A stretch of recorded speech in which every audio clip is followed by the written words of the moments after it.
Hello everyone, hope we're being awesome at what we do. Here to give another little bit of a rant about some clinical experiences.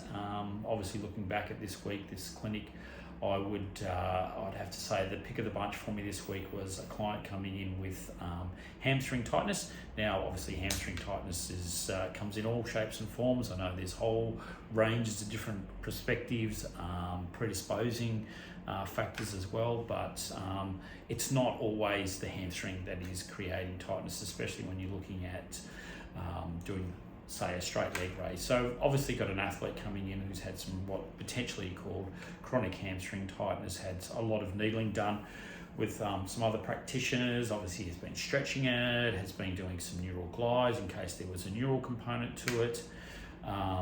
And there's no doubt that the hamstrings do, to whatever degree, if you want to say it's tight or there's a hypertonicity or whatever the case may be, it can affect other areas. And there can be other structures that affect that, there's no doubt about that, and none more so than, the go-to would be the glute minimus, that obviously has beautiful trigger points that refer into the hamstring and it mimics that so well.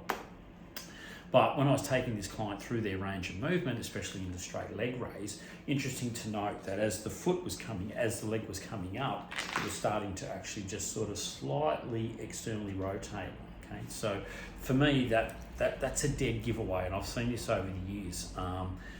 So instead of looking at the hamstrings, I'm like, I don't necessarily think the hamstring's tight, from that point of view, or I don't think that hypertonicity is there and restricting your range of movement, there's no doubt about it. And there was probably about a decent 10 degrees difference from one side to the other. This is passive range of movement, mind you.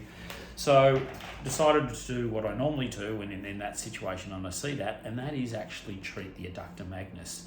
And lo and behold, by just doing a little bit of work through adductor magnus, a lot of that hypertonicity went away. Obviously, the range of movement was restored, and that feeling of tightness or whatever the case may be did dissipate. Now, this is not something that's rocket science. Obviously, it's well documented in a lot of literature. In fact, it's definitely documented in Travell and Simmons's. But it's just interesting to note that when we are in clinic and we're looking at structures and we do, for me, it's all about clinical assessment. So it's all about, okay, how's the client moving? What's going on?